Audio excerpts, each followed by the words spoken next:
if it's the first time, and probably not anybody in here has been here the first time, I talk about life. I talk about not just natural, carnal life. I think every one of us are pretty much experts on that kind of life. The life where, you just get up every day, go to work, or if you're retired, you do your thing, you stay busy, you do what you do every day. Everybody's familiar with that. We all do it every day. We don't need to be taught to do that. I know a lot of people are frustrated with their carnal life, that they go to therapists, or they have physical issues they have to deal with. They have to have help along the way in those areas of their life. And that's when they don't know what to do, and they go to the experts who have the kind of knowledge to help get us through those situations. But the kind of life I'm referring to, though, is the kind of life that maybe you've never experienced, maybe you've never tapped into, maybe the kind of life that you've never heard of. And that's why a lot of times when I talk to people who are just carnally minded. Now, please understand, to be a carnal person, carnal just means flesh. If you ever go to Food Lion or Walmart, you buy meat, especially in that big roll, it'll say carnal or carna or whatever on it. It just means meat. It's just meat, flesh. It's all it is, okay? So you have a carnal mind. So don't feel like, oh God, I'm a sinner because I have a carnal mind. No, you're normal. That's a human being. We're a spirit in a dirt body. So you don't feel bad because you have one. What we need to learn is don't judge each other's worth by their dirt. Well, I'll tell you one thing, his color of his dirt just ain't that great. And I know that, all of that stuff. We look at the wrong thing. But to be carnally minded is totally different.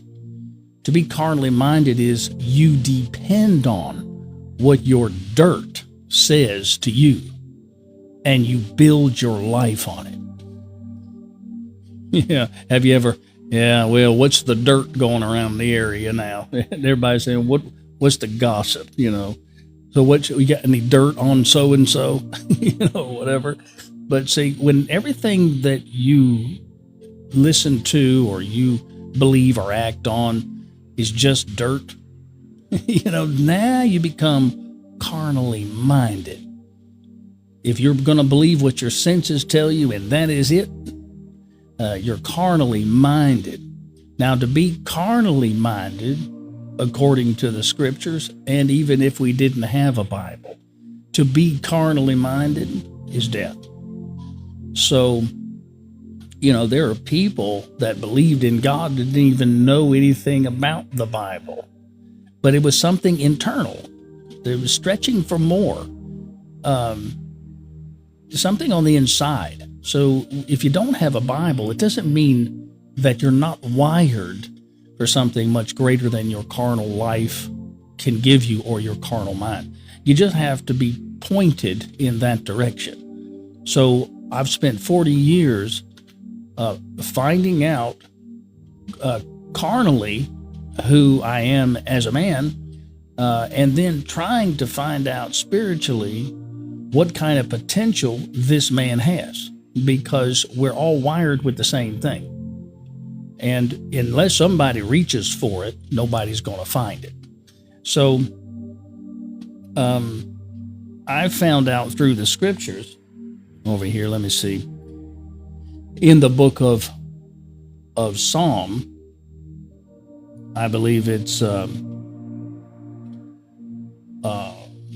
it's Proverbs 18:21, 20:21, somewhere in that area, where it talks about that a man eats the fruit of his lips.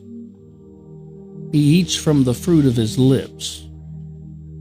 And death and life are in the power of the tongue.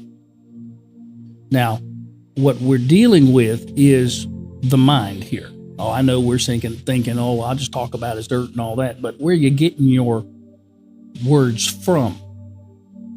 See, you're getting them from fruit that's coming from a tree. And, you'll know them by their fruits. Yeah, but what kind of tree is it?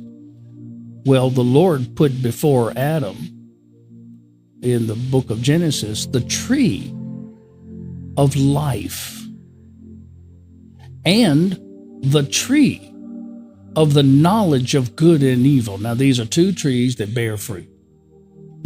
Now, I'm not talking about two physical trees. Oh, yes, God.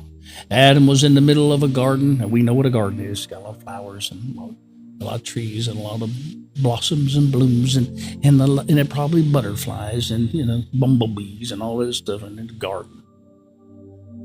And there are rabbits and they're eating all of God's carrots, it's all of this stuff going on when we think of a garden. But this is a garden called Eden. And the Hebrew word for Eden is made up of 5 strokes of the pen. Every jot and every tittle, they're talking about the marks of a pen to spell the word. So there's 5 marks and jots and tittles and all that make up the word Eden. And those marks say this: spot, moment, presence, open door, delightful place. That's what the 5 marks mean. And when it's all put together, it says Eden. So God placed man in Eden to be the spot, the moment, the presence, the open door, the delightful place. So in the man, there is an Eden. There is a spot in the man. There's a spot, there is a moment in the man. Not a past, not the present, there's a moment. There's an open door. I'm going to open you, the windows, the door, the access point of heaven. Why? Because you're the spot, you're the moment. You're the presence of what? Heaven. The open door. You are the delightful place everybody's looking for. All of creation's waiting for a manifestation of this presence, of this open door, this delightful place, this moment, this thing called what Jesus revealed was heaven on earth. It was the kingdom of heaven. And Jesus was communicating that kingdom and teaching everyone through the preaching of the word, because the word is the life spirit of the moment, the presence, the open door, the delightful place that is coming from you. It's your ability to express heaven to others spiritually through the word.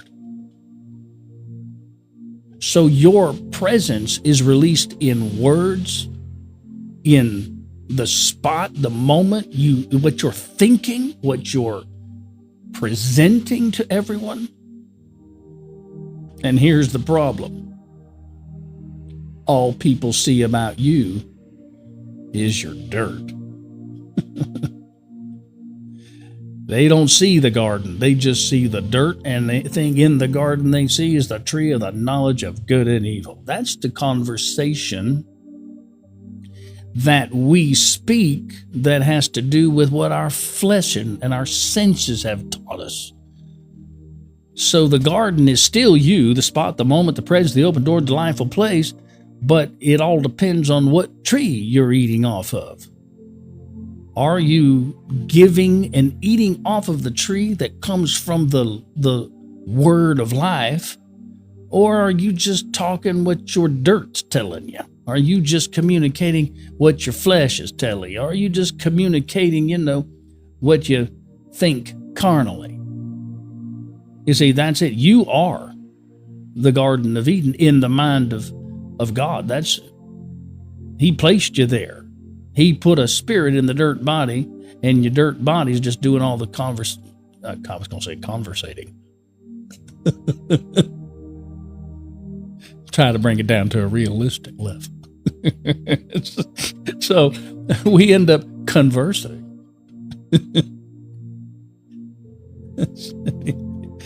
So we converse our dirt. So that's what we do. We just talk our dirt. That's just our flesh talking. When you get poked and somebody, just pisses you off, well, what comes out of you is dirt. I know it feels good. I know it makes you feel like, well, I'll tell you, I've been validated because I said my piece. But all you did was you chose to release what was coming from the tree of the knowledge of good and evil. Because you probably pissed somebody else off many times before. So we are just so used to communicating that. That's just the dirt. And that dirt hurts. And it doesn't come from life, it comes from death. So what my job is to get you to be aware that you are exactly what the world's looking for, but you got to eat off a different tree. You have to just not communicate death by feeding on death and limitations, carnality, the carnal law, carnally mindedness, just believing what you see, say, and be, and that's it. All this other stuff carnally is just, that's all you are. We're never going to have a better life because, well, I can't see it. You see, that's a simple switch, is learning who you are and that you are the spot, the moment, the presence, the open door, the delightful place that God created. You just have to think the way He thinks. You have to change your mind, change the way you think. You don't stop thinking through your senses, start thinking through the word of life. Now, I'm not telling you preachers get out there and they say, oh, yes.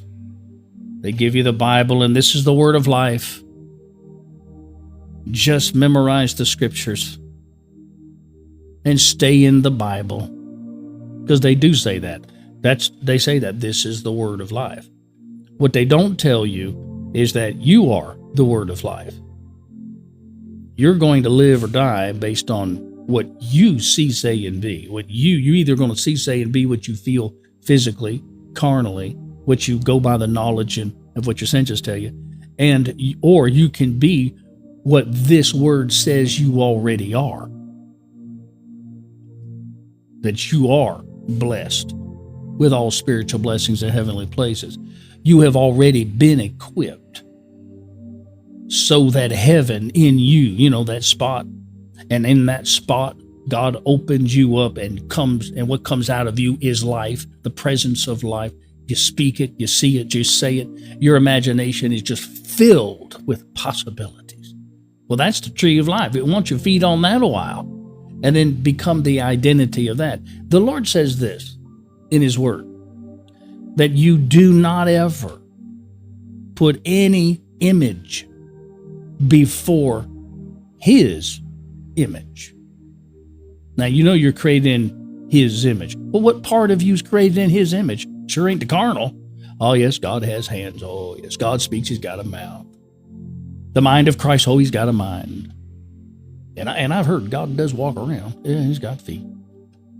We're so used to thinking and believing that God is just, He's a man. He's a man, sits on a throne, and He's going to judge you. Why? Because we're so used to judging everybody. So we think God is going to judge because we think that way. We're carnal, So we picture God with a big white beard, and white hair and all this other stuff.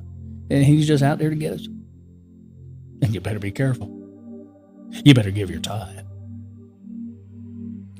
And don't you dare not go to church. Because that man in the sky, he don't have much patience. He's not very temperate. He loves you if you follow His word and His commandments to do exactly what He says. Give your time. That's because we're carnal. That's all carnal stuff, guys. But He said, no, there's a part of you that's spirit and it's life. He said, don't put your carnal self before that. So you have to change the way you think to stop thinking carnally and go into who you really are and think that you're made of the same stuff God is, and it's spirit and it's life. Speak from that. Walk in the presence of that. Well, how can you do it if nobody's telling you about it? Nobody's being a flashlight to you and kind of shining the light toward you to show you who you are. I'm not up here to tell you just to think positive. That ain't getting it. It's because all we're doing is taking our carnality and trying to, dress it up a little bit. Yes, I'm blessed. Hallelujah. Amen, brother. God bless you. God bless you. It's all carnal stuff. Because when you walk away from it, like, I heard him.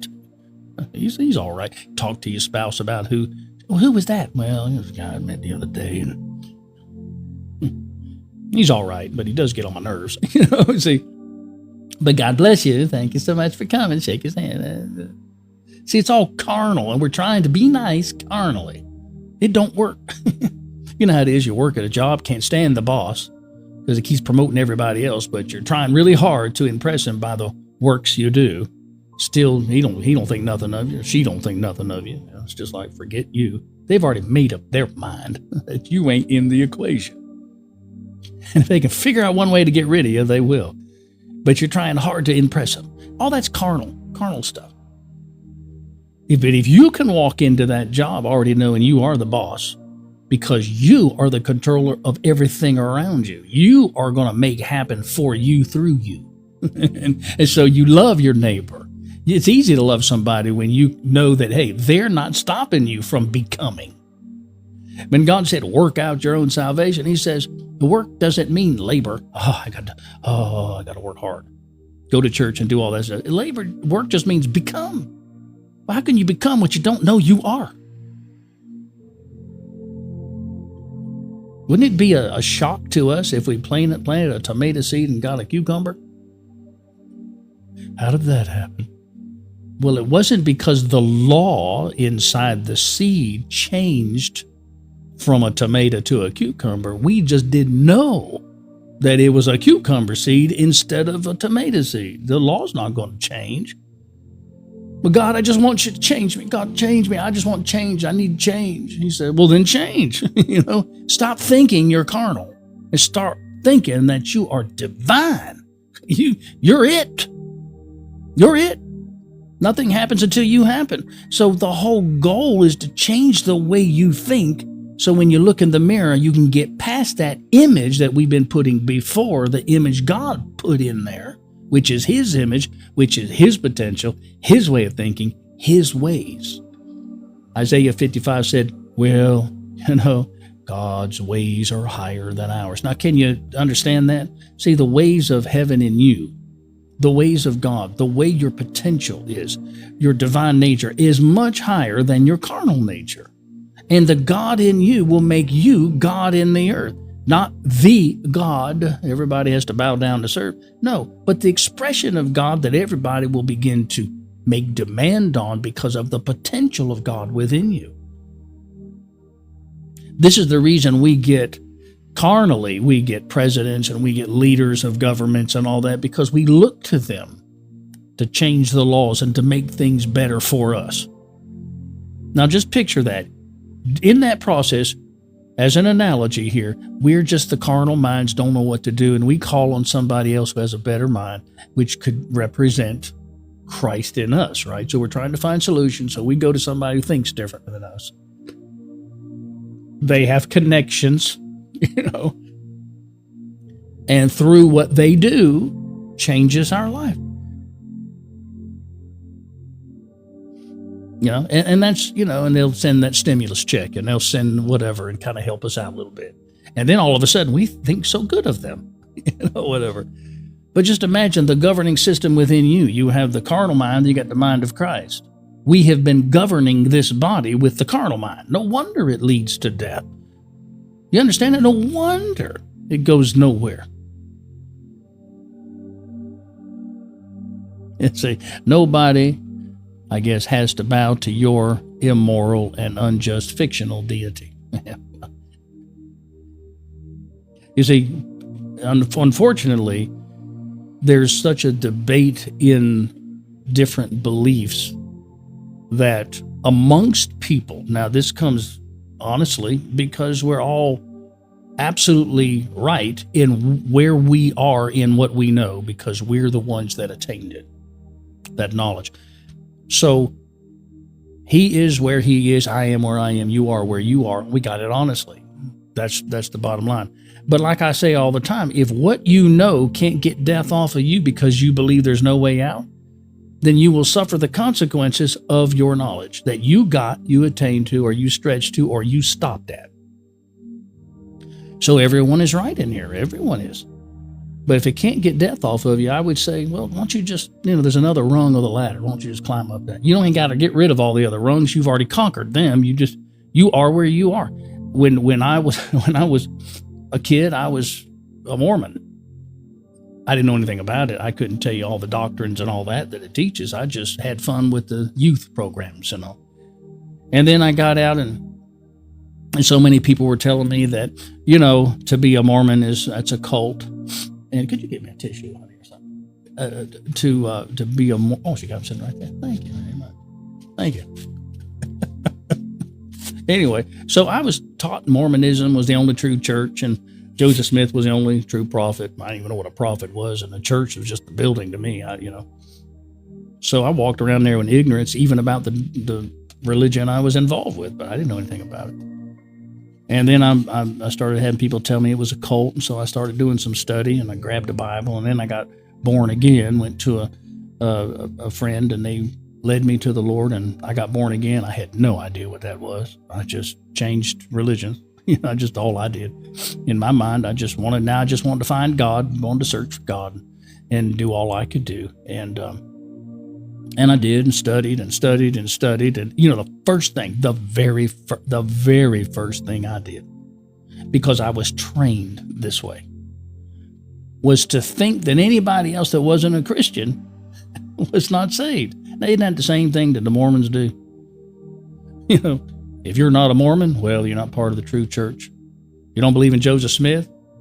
You wouldn't believe in Jesus, now believe in Joseph Smith kind of thing. Then you're not saved, in essence. So now if a Christian, if you're a Buddhist, now you're not saved. If you're don't have any religion, well, then you're not saved. Everybody that's not saved is going to hell.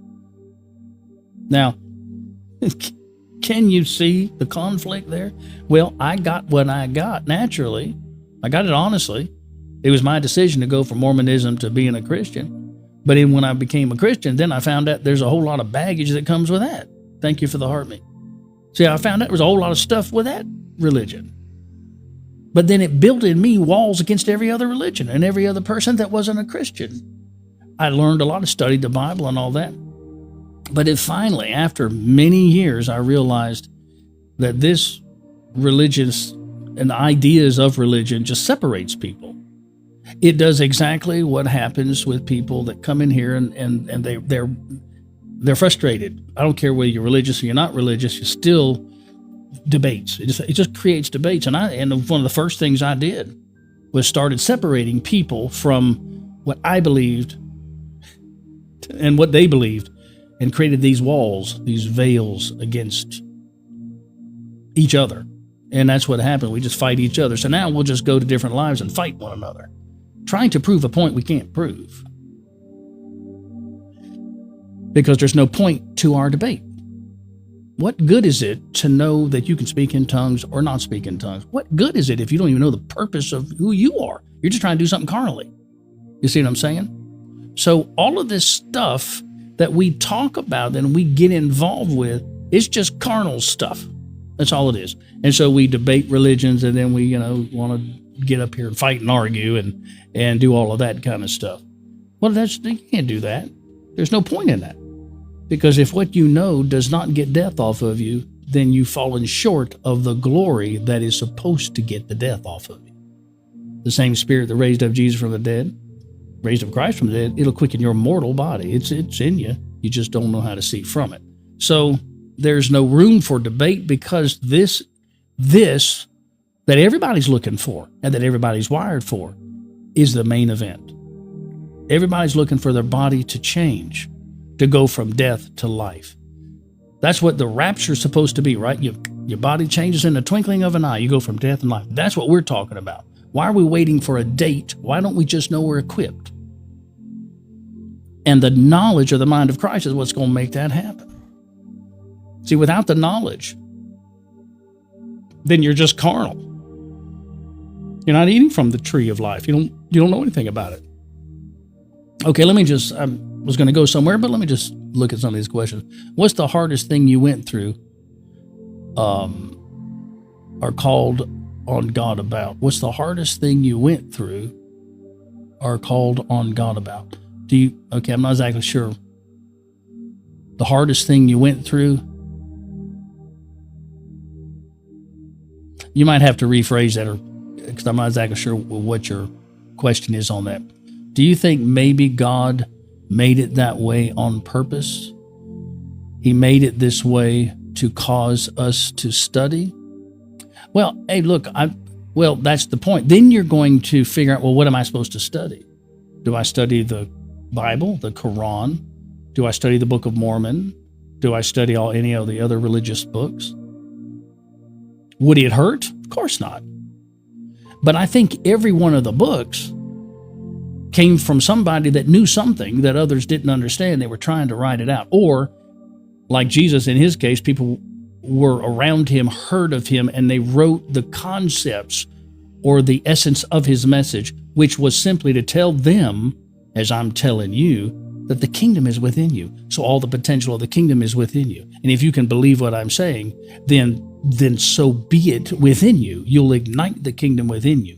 And it'll be your faith that lays hold on to the eternal life of the kingdom that's within you, and it shall begin to happen. You'll start walking in the light or the power, the energy, whatever you want to call the anointing of this life that's in the kingdom that's within you. And Jesus was trying to point them towards themselves. Seek ye first. Ye first. Why? Because that's where the kingdom is. That's where the life is. That's where the heaven on earth is. That's where the divine nature is. That's where the real you is at. That's all he was doing. And anybody that would believe his words would ignite through the words of life, through that he was giving them.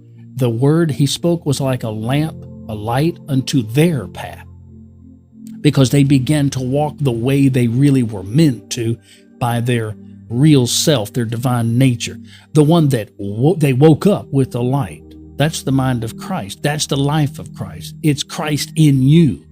Not Christ in heaven, Christ in you. And I think every religion to some point is trying to get people to see it, but unfortunately they build doctrines around it, and then they say, now you got to join our little club. And that's where you get the religious concepts and the division, and now you got to be a part of our group. This has got nothing to do with it. You're already made up with everything God said you are. You're already made up of everything. You don't need anything else but the knowledge of the glory and the knowledge of the kingdom that leads you to you. And so now you begin to stand up, because you're the Superman within the Clark Kent. That's what all this stuff is for. You're it. You got it. You don't have to join anything, become anything, tithe anything. You don't have to fall down and worship anything. It's not the point. You have become the potential of heaven on earth. Now, this is not a religion. This is law we're dealing with. The law of the spirit of life and the law of sin and death. It's just the two different natures within ourselves. And every religion knows this to some degree, but they just, you got to join this. Well, when you listen to me, my only goal is to get you the light so you can begin to access you. So I have nothing for you to join. I don't charge anything. I'm not looking for you to pay for it. I'm looking to get it to you, because the whole goal is all of creation is waiting for you to become what you were designed to be, so that the curse of death can get off of them. And you're the one responsible for doing it. And here you are looking for somebody that's going to come be your hero. You're it. So it's just a switch of going from your carnal mind, hold on a second, and beginning to think through the mind of Christ, which comes from the word of life, which is what I'm telling you. That's why I don't talk about you're going to have to die. Well, no, you don't have to have a religion for that to happen. You don't have to have a special knowledge for that to happen. It's just what we've been indoctrinated into in our thinking and believing our senses. So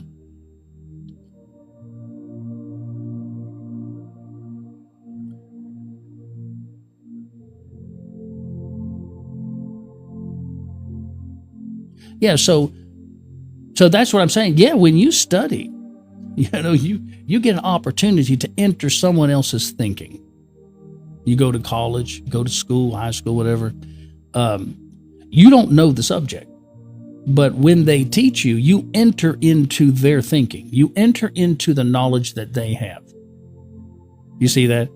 Now, it's not their knowledge that they're saying it's all about me. No, they're trying to give it to you. Why? Because you're the one saying you want to be the doctor. Now, as soon as you get the knowledge, it's your knowledge. It's not their knowledge anymore. It's yours. Now, what are you going to do with that knowledge? See, nothing's going to happen with that knowledge until you happen with that knowledge. And that's all I'm saying. The life that you have already, it's there. Get this. We go to school to become a doctor. But do you know you're already a doctor? If that's what you desire, they're just shedding light upon the potential you have already to be a doctor. What they give you is the knowledge that wakes up what you desire to be. But the knowledge, you're actually, when you get it, when you understand what they're saying, the understanding is coming from you, not coming from them. The light of the knowledge is coming from them, but the understanding is coming from you. That's why with all you're getting, get understanding, because it's already in you. It's like a well full of water. And under that water is a raging river. And that water's trying to spring up out of this well. And all you have to do is know where the well is, know there's a river there, it's called the river of life, and dump your bucket down in there and partake of what's already within you. If every religion could understand this and then get real and stop making it about a business and start helping people, then you're going to help people realize they don't have to go anywhere to be everything everywhere they go. Boy, what a relief. When people start thinking that, then they stop looking carnally to their money, their house, their car, their standing in the community. Everybody in the community that has a standing is still not standing. They're not resurrecting. They're not standing up again in their power. They're just carnally being measured by what they have or don't have. And so you drive your old jalopy out of the driveway in your house, and that thing's not looking all that great, although the rent's high. Your mortgage is high. You got to measure and pay that or they'll take that from you. And you go to work and you're trying to measure up to everybody else. That peer pressure, trying to measure up. Why? Why don't you start realizing that in that old jalopy coming out of that old house that's got vines crawling all over it, and grass standing up about 7-8 inches, 10 inches. And why don't you start thinking that, you know what? I am the light to my community. I'm bigger on the inside than I am on the outside. There's more to me than what my neighbors tell me. But I'm going to learn me and I'm going to love me based on the potential God says I already have. And I'm going to hang around words of life that begin to remind me of who I am. Put me in remembrance. That's the whole attitude. Put me in remembrance. Remind me. Because your life is just something you forgot about. You see. So I'm here to remind you who you are. And that you're already fully furnished with everything you're looking for. You're fully furnished. And since you're fully furnished, what else are you looking for? Just find who you are. And come, abide in your house. And stop walking in your house in the dark. Cut your lights on. Let everybody on the outside of your house see how glorious you really are. Well, when they get around you is the old rotten you, dark you, that old you, the carnal you, the frustrated you, the anxious you, the worrying you. Is that the you they're going to present to them? Because the world's never seen you before. They've never seen the real you. When they see the real you, you'll look just like Jesus did. You'll have wisdom and knowledge, and you'll love people by sitting in the midst of sinners, those that don't know who they are, and you'll be telling them who they are. That's the ministry. Go take your candle and light all the other candles. Don't make them just come and fall before your candle. And that's what we do. Oh, our pastor's so wonderful. Oh, Adam, you're so wonderful. Really? Well, don't focus on me. Take my words, put them in you. See, if you abide in me, abide in the essence of what I'm saying, and then take what I'm saying and the essence of it and let it abide in you, then you become the candle, the light of the world. You see, it's all about just, here, I'm just going to take the flame, pass it to you. Now you become that wherever you go. And that's power. See, that's anointing. That's glory. It's more than just a house and a car. It's your essence. It's your life. It's your energy. It's your power. It's the might. It's the anointing that you have received already. It's in you. Take the words, let it fan the flame of that fire and just rage on the inside with life. Because that light will get rid of the darkness of death. Death cannot stand in death cannot express itself in this life. Not that kind of life. No more than darkness. I'm looking at this light over here, and I got one over here, and I don't see any darkness around it at all. It doesn't touch the light at all. It's impossible. It's not going to touch the light. The brighter the light is, up to everything around it, just you get into it. Now there are levels of light. Levels of it. Immersion levels. You can take my word and say, yeah, well, I believe some of what you're saying. I can see portions of it, but I still believe, no, there's still some darkness there. If what you believe and have believed for years can't get death off of you, then I'm telling you right now, it ain't good enough. You got to step in a little bit closer to yourself and find out how life speaks and life sees things. So death has just had a way of operating in our life because of the ignorance of the life of God within you, not having the knowledge of the glory. But go back and if you study the 2 Corinthians chapter 3 and chapter 4 and put those things together, you'll find out that the whole enemy has been the carnal law that created the carnal mind within us, the carnal law was created by the physical senses. That we set up laws and limitations in our own mind about what we could do by believing what everybody else says, using our senses to hear and using and comparing what they're saying to what we're seeing. And we just set up limitations and laws in our own mind and said, well, I guess that's that. Well, I'll never be this. I don't have an education. But inside you got everything that's already there to make you be anything. There's power in you to where you can sit here and then be in California if you want to at the same time. I just don't know how that's possible because you're trying to understand it carnally, and the natural man can't understand that. But you could be sitting there right now looking at me. See that? And you see that wall behind me? Now, why don't you put the wall behind me as the ocean? And while you're listening to me, hear the ocean sound. Well, you got that other sound. But here, even in the midst of that sound, hear the ocean behind me and the waves crashing. You see that? Can you do that right now? Yeah, it's easy. It don't cost you. You don't have to leave nowhere to do it. That's the part of your imagination I'm trying to get you to ignite. Overlay what you see carnally with something you desire. Maybe a place you'd rather be. Maybe see yourself in the mirror as a person you would rather be.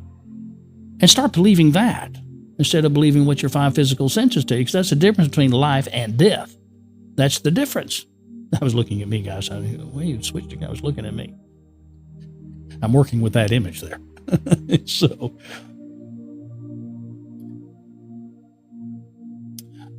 it's a .org, Christian.org. I think that's the part that drives modern churches' money. Yeah, a lot of that stuff, it's the business side of it that turns me away because the pastor can be bought. Exactly. And that's one of the reasons why, now I look back on it 17 years later as to why the Lord said that if I'd put the music first, my ministry would come out of that. And I think it's very interesting that this app used to be called Musical.ly. And so he said, put the music first and your ministry would come out of that. I just think, you know, you realize how scripted everything really is, you know? And so when I left, I learned this, that a man can live without money. But we just think money is our life. it is our power to live. No, it didn't say you do without money. It just says when you have no money, you still have life within you. And if we can switch from looking at the money and looking at what it can do from the knowledge of our senses, see, our senses and what everybody said about money is what makes us understand and believe the money and the limitations or the power that it has. It's just our thinking. But a man that can master money is the one that can live without it. See, it doesn't stop your potential. Money doesn't stop you from finding out who you are. We just think it does. But I want to show the world that I'm a really nice guy. If I had money, I could, No, why don't you just be nice?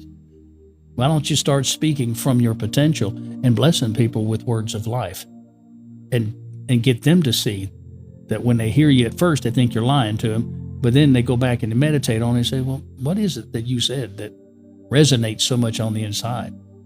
Because what you're saying is kind of waking them up. That's what we're to do. That's what Jesus did. Yeah, that's right. Made to preach certain things. Money has a way of doing that. The biggest giver of the church kind of thing. And they're winking at you. You're sitting in the pew and all that. They're saying, okay, come on, preacher. I know the message is going to be good because you handed them a piece of paper telling you what you wanted them to preach. Our pastor's so wonderful, the man of God. My dad is like, exactly. Oh, he is so awesome. He's an awesome person. Well, does he lead you to life, or does he lead you to the cemetery? Does he lead you to heaven? Is hell and heaven the equation here? Is that what heaven and hell, is that the end result you're looking for? What about right now? Like, what about you being the spot, the moment, the presence, the open door, and all of that? What kind of party is this? A good one. God can forgive me. I still haven't forgiven God for getting rid of the dinosaurs. I don't want to ride that brontosaurus. Yeah, exactly. I doubt the early church was scripted. It was spirit-led. Yeah. Yeah. And I just think it's so interesting how you do become what you think. Because the tree of life and the tree of knowledge of good and evil is it's your mind, friends. The mind of Christ is a tree of life. The carnal mind is the tree of the knowledge of good and evil. See, we learned what was right and wrong. We learned all of that stuff from our senses. But we didn't know the difference between life and death, the laws behind it. And what I'm talking about is getting the law that is operating, we're using by ignorance to go in one direction, which is death. We think through the law of sin and death because that's carnal. To be carnally minded is death. So there's a law of sin and death that operates in a carnal mind. But in the mind of Christ is where the word of life is, where the law, the spirit of life is. And that's the same law, but now it's going in the right direction. And when the law of life goes in the right direction, then your body begins to respond with life. See, that's what I'm saying. The sickness leaves you because there's life pressing it out. It's coming from within you. Medicine only deals with the symptoms. It doesn't take care of anything else. Your conversation, your thoughts, that's what's going to take care of it. Because it's law. So this is why when doctors say what they say in limited knowledge, with carnal knowledge, that you only have 6 months to live. All the information they're getting is coming from their senses. And the reason they're confident when they say that is because your body is what they're looking at that's telling them that. And everything that's coming from your body, even the tests they take, it comes from your body. They send the samples from your body somewhere else, and they got equipment telling them what the intricate details of what your body is saying, and then they tell you what your body said in all of those tests. And you go, you're right, I feel just like that. And the doctor says, yeah, that's what your body's saying. So you're feeling and thinking exactly what your body's saying, telling you. Well, it's okay. How far will that take us? When the doctor says you only have 6 months to live, and you say, okay, I'm sorry. Okay, God. And then we go tell everybody what our body said, that the doctor said that our body said, and our body rules us. Go back and look at the woman with the issue of blood in Mark chapter 5, and you'll find it's exactly what she did. She told the doctors what her body was saying. The doctors told her what her body said, charged her for it. She went and did that for 12 years, kept going back to the doctor. Sound familiar? And it's given all her money, was nothing better, but rather grew worse. But now she is broke, and now she has no hope. But she hears of the word of life coming from a man named Jesus who spoke words of life, and she just got the word of life, and the word of life changed her image, ignited another law on the inside of her, and she began to look at that word, and she looked at it so much in her mind that she, in her imagination, saw herself putting on the priest's garment, standing there at the veil, being able to walk into the presence of God with no blemish. And she came out of there touching the hem of the garment, saying, I've been made whole. All that was in her mind, friend. She did that in her mind. She changed the way she thought. And it happened. Now, don't you think that if we'll stop listening to our carnal senses and our flesh, we'll go from death to life? If the law of sin and death is being engaged by our thinking, then if I change my mind, which is what repent means, change the way I think, I can go from death to life. Who controls it? Well, God.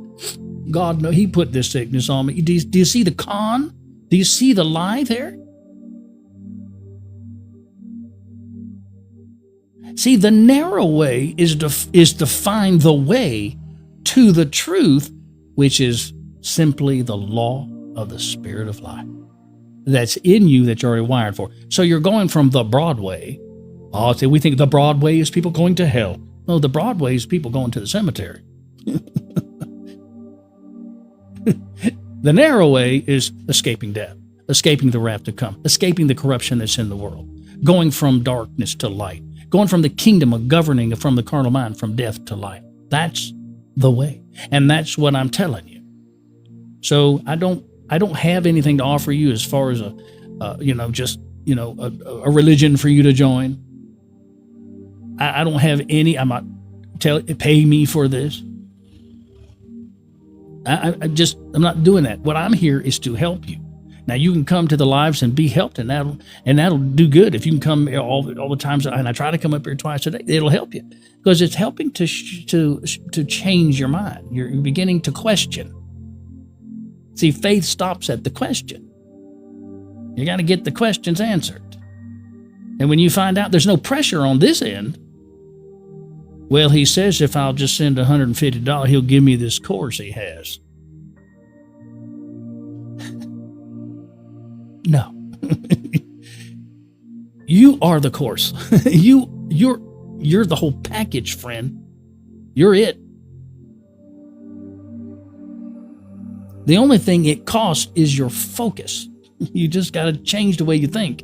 Now, I don't remember Jesus saying, now I won't jail. Please. My Father's great, but He ain't that great. I gotta somehow feed these people. What are we gonna do? Got to keep the lights on. Jesus out there in the wilderness, and he's talking to the people that come in. Hold on, I need your help because we got to keep the sun shining. Anything they could pull on, for a gimmick. That's the stuff that, see, you're putting pressure on the people to make something happen when you should say, hey, you're the happening. Everything that you're looking for, everything you're trying to give your money for to help, God bless you, it's already within you. You don't need money to do that. You just need to change the way you think. You understand? The message has never changed. If I don't tell you, listen carefully. I'm telling you this. I'm going to say the exact same thing Jesus said. So I'm not changing the gospel. We got no right to change it. Because you need to hear preachers say this, because they understand how the law of life works. They should say, come unto me, all ye that labor and are heavy laden in your carnal mind. Come unto me, I will give you rest.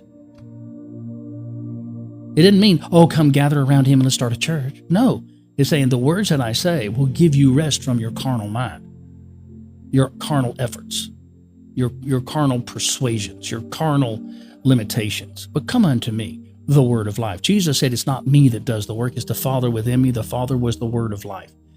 And He spoke, and when He spoke, His word was law, because the law of the Spirit of life is just that. It's a law. When it gets in you, it by law, it's going to get rid of the darkness and life will start happening. And that's what you're looking for. That's why I did all the study that I did, is to get to the place to get rid of all of the nonsense of religion and all the other concepts and the cons, and get rid of all of that. Just kind of give you plainly what you're looking for. So seek ye first. My word is just a light. If you want to know more and see more, get closer to the light. That's all it is. You don't have to join anything. So just get closer to the light. If you want to do that, then write me at utologyforme@gmail.com. utologyforme@gmail.com. Those that are in here that are writing me know already I ain't asking for a dime. And I understand it. The only reason I got to say that is because it's one of the things that comes up. Yeah, well, what was it going to cost me? Nothing. Nothing. Don't cost you anything. And it never will. So I just want to help you. And there may be times I might not be able to come up here. Like I may have to go out of town or something. I might not be able to do a live. But you need to have, I got my phone with me and I'm always can do an email, so I can always give you and connect with you. So that's just a way to connect to me, and I can send you notes and attachments or links, things like that, to videos and stuff like that. Or if you missed a video here, I download these. I can upload them on my YouTube channel and send you the link to them, and then you can watch them, things like that. So I hope that this is helping you. I hope that you understand where I'm coming from and all of that. When you approach people and people want to debate you and all that, you just got to love them, because they got what they got honestly, and they're no different than us. They're not a worse person than us. Like I said, I'm no better than anybody. I'm better off than a lot of people just because of what I know, but I'm not better than them.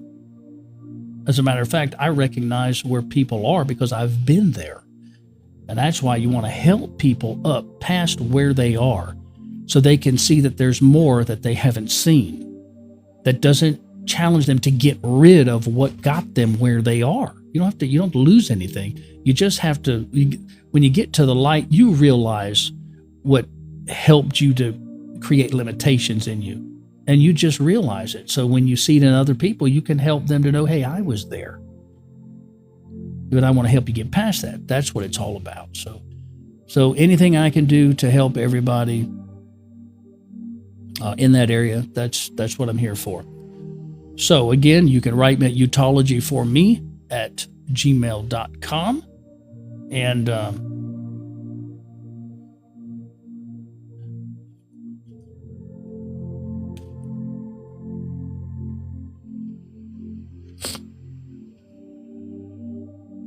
make sure I spelled that right. You could just write me there, utologyforme@gmail.com, and I will help you. Matt, thank you so much for being here. I'm not sure when you came in. I was teaching, but I do appreciate everybody that stepped in here today. You guys are blessed, and you're filled with potential. And I worship you.